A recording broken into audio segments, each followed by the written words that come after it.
I came across a term in Harvard Business Review recently that was describing what the author claimed was a social phenomenon, yet the Bible has been clear about long before they got a hold of it in the business community.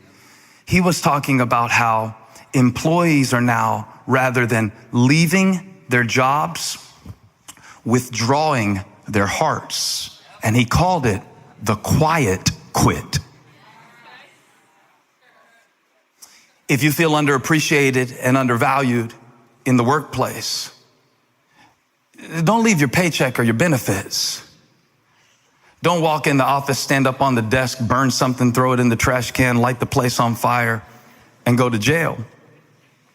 Just show up, but not really. Just come at the last minute and leave at the first opportunity. Don't stay late. Don't offer to do anything that's going to inconvenience you in any way. It's called the quiet quit. That's what he said.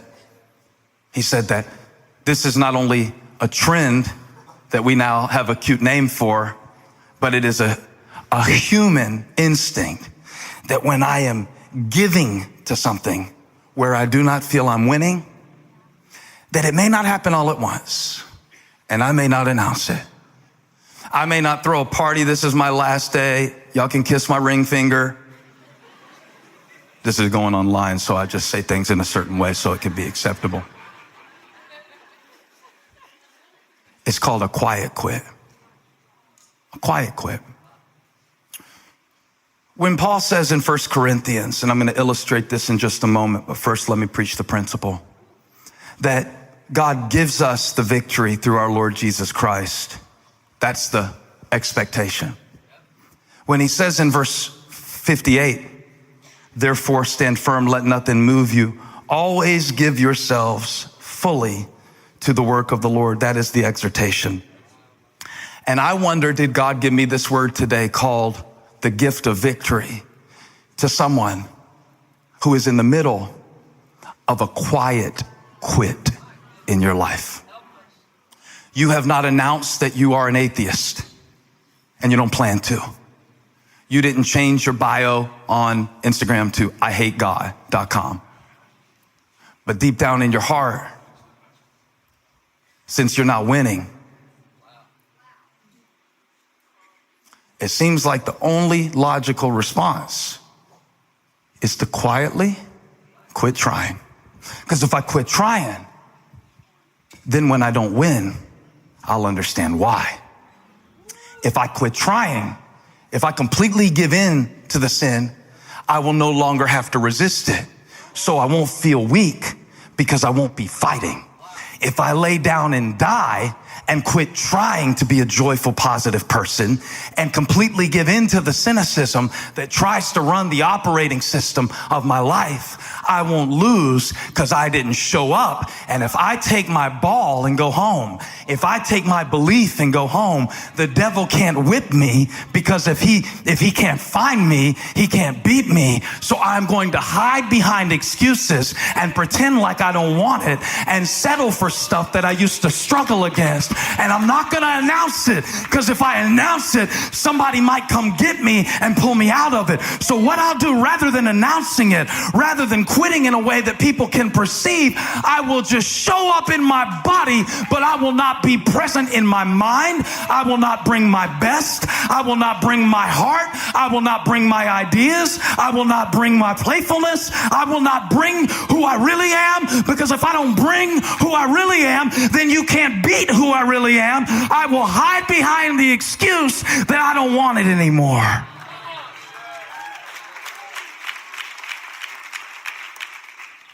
What could be more miserable than to live as a Christian with the promise that God gives you the victory, but to live far beneath the reality of that promise? To know that you are forgiven, but to live without victory over sin. I saw a bumper sticker one time. It said, Christians aren't perfect, just forgiven. I'm like, dang, that's good. And that's kind of not true. Okay, we're not perfect. That part is true. But just forgiven? Like that's the whole goal, right? Like, hey man, we run around, we lie, we talk just like everybody else, we're hateful just like everybody else, we don't really have any different standard, we're just forgiven. That the world definitely wants to join our team. Hey, come to church with me. My life sucks just like yours. I make the same excuses you make. I have the same old broken patterns you have. Come to church with me, get some of this. You know,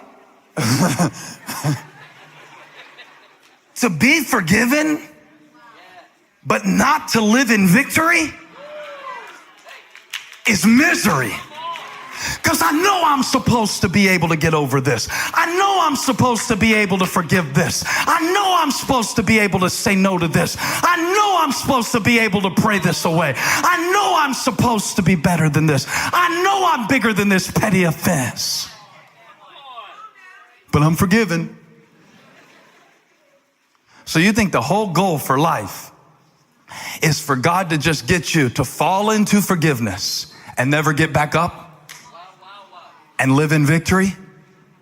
I see a lot of people in culture these days who are really good, even in Christianity. I'm not talking about the world, I'm talking about us, who are really good at falling into forgiveness. And hey, I have to do it too. I had to do it Friday. Friday, I saw myself doing something so dumb. I'm like, oh God, if I was going to do something this dumb, why didn't I do it on Monday so I'd have time before I preach to get this out of my system?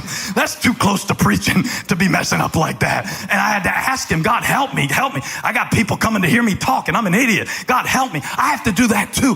But is that all that he died for? Just so I could fall into the same pit over and over again, and I'm just forgiven. And I'm just frustrated. Because it's no fun if I'm not winning. It's no fun to come in church and sing songs about victory and go back to defeat over and over and over again. And that's why some people just watch online every 6 weeks now. Because I did a quiet quit. Because I didn't stop believing in God, but I did stop coming to church. I'm not talking about those who are in our EFAM who are giving and contributing and serving and praying. That's wonderful. I'm talking about the quiet quit. I'm talking about when you keep on watching sermons in the background if you don't have anything more important. The quiet quit. I'm talking about picking the scriptures that align with your lifestyle and never the ones that challenge you, and only quoting the ones that make you feel good, the cute ones. I'm talking about the quiet quit. But thanks be to God who gives us the victory. He didn't die just so I could be forgiven. He didn't die just so I could fall. He died so I could rise with him. And I expect resurrection because his death promised it. He gave me an IOU.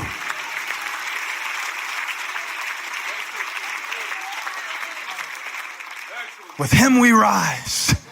With him we rise. Say it. With him I rise. Just like he did. So there's an example of an expectation that the perishable will be swallowed up in imperishable. And he uses the best example. If Jesus beat the grave, what do you have permission to stay down in? Because that's the ultimate, right? If I bench 300, you better get this 155. And I did do that one time. I'm not going to tell you how long ago it was, but I did do it one time. Jesus said, if I got up out of this, do not use forgiveness as permission for failure. Am I preaching a good Christmas sermon or what? Y'all are like, where's the manger? All that little baby Christianity that just wants to keep Jesus quiet and cute. The little Lord Jesus. What's the hymn that says, the little Lord Jesus, no crying he makes? Well, not only did he sweat drops of great blood when he went to the cross, but the Bible says, because if we want to take Jesus like that, it's just a symbol of our salvation. But he does not become the spiritual dynamic by which we overcome temptation in our life, then what are we to do with the fact that when Jesus was dying on the cross, it said he endured it, despising its shame, for the joy set before him? He wasn't just dying up there. I know how this kind of message can sound. It can sound super Baptist.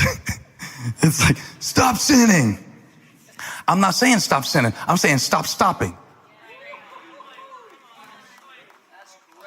That's what I'm saying. Because if I were going to say stop sinning, then I would have had to reach a state of sinless perfection, and I would be Jesus, and I would not be here if I were Jesus. I'll be in heaven with the angels getting ready to have my birthday party on December 25th. But thanks be to God. Don't you love the way he frames that? He said the sting, how do you say it? I want to get it right. Verse 56, the sting of death.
Death is sin, and the power of sin is the law. Oh no, what am I going to do if the power of sin is the law that God gave so that I would know how to live, but that very law that had the power to show me how to live, I was powerless to do it because of my sinful nature? Then what? But thanks be to God. And this phrase is very paradoxical.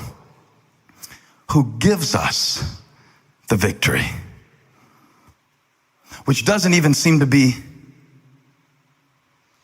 a real thing, because a victory is not something that is typically given. It's something that is won. Think about it. When he said, give me the verse again, he gives us the victory. That in itself is a miracle. Because a victory, again, if somebody wants to give you socks this Christmas, they can give you socks. If somebody wants to give you this Christmas, what are you hoping for this Christmas? A microwave oven? Well, they can give that. If Oprah wants to give you a trip to Australia, she can give you a trip to Australia. I can't do that. I'm not on the Oprah level. But when he said he gives us the victory, it's almost confusing, because it almost sounds as if God is co-opting a participation trophy mentality of salvation. Like he's just going to give you stuff without you having to go for it. That's why I'm really excited about the exhortation that follows the expectation. He said he gives us the victory. Verse 58, therefore stand firm. Wow. Let nothing move you. Always give yourself fully to the work of the Lord. So here's what I want to ask you today, brothers and sisters. Like Paul asked the church at Corinth, I want to ask you on behalf of the Holy Spirit, are you more committed to verse 57 than you are verse 58?